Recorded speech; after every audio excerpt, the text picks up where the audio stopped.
Behind just about every machine that moves, that builds, that transports things around, there's this invisible force doing all the heavy lifting. It's a silent, super powerful hero that keeps our world running. So today, we're diving into what that hero is: belt tension. So let's start with a question. What on earth could possibly connect a gigantic conveyor belt hauling tons of rock out of a mine with a tiny little desktop 3D printer making a super intricate model? Well, it turns out their success, their precision, their entire reason for working, it all comes down to getting one invisible force absolutely perfect. And that force is tension. But, like any hero, this one can have a bad day.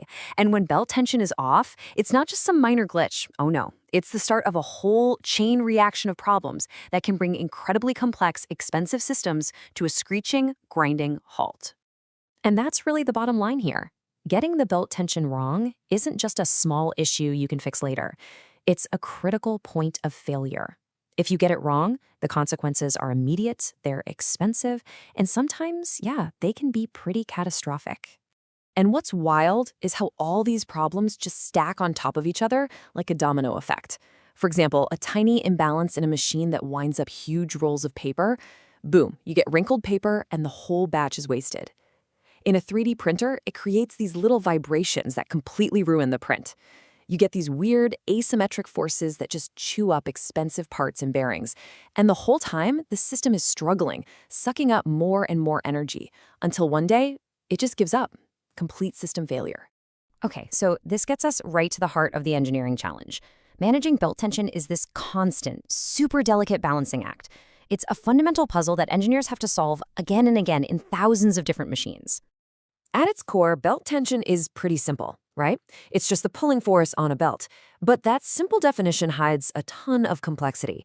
That force has to be exact, whether the machine is turned off or running at full tilt, if it's going to do its job of moving power and motion from one place to another. The best way to think about it is like a guitar string.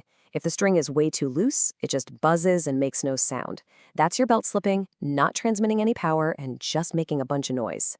But if you crank that string way too tight, you're putting a ton of stress on the guitar, and eventually, snap.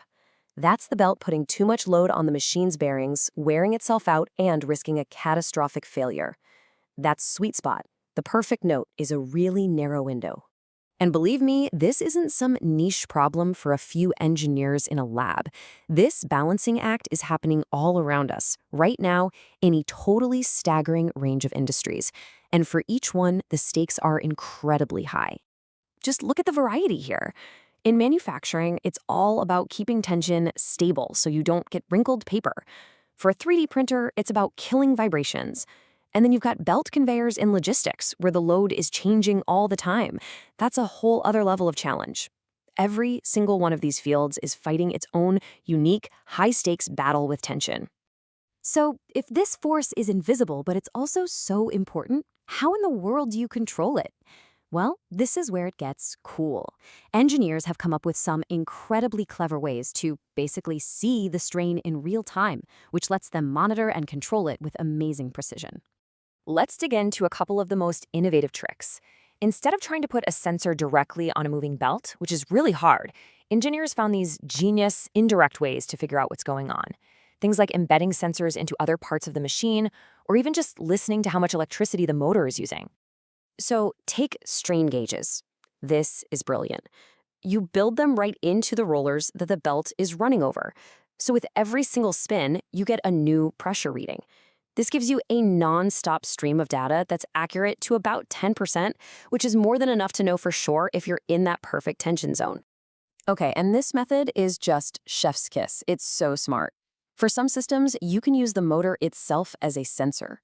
First, you run the machine with perfect tension and see how much electricity the motor is drawing. That's your baseline. Then you just watch the numbers. If the belt loosens up and starts slipping, the motor's job gets easier and the amount of electricity it pulls drops. The system sees that weird reading and flags a problem right away, letting you fix it long before anything breaks. But just monitoring the problem is only half the battle. The real future isn't just knowing the tension is wrong, it's about building systems that can actively, automatically, and instantly correct it. We're talking about a whole new level of precision and safety. This quote from one of the research papers we looked at points right to that future. Just imagine a system, maybe powered by hydraulics, that doesn't just get set once. Instead, it's constantly making tiny adjustments on the fly to keep the tension absolutely perfect and uniform no matter what. I mean, that's a total game changer. So when you boil it all down, mastering belt tension isn't just some random mechanical problem. It's actually fundamental to everything we're trying to do to get more precision in our products, more efficiency out of our energy, and to guarantee the safety of all these complex machines that build our world. It really makes you think, doesn't it? From the simple pull on a belt to the crazy quantum forces inside a microchip, our entire technological future is really being built by learning how to see, measure, and control these powerful, invisible forces. So the question is, what's the next one we're going to master?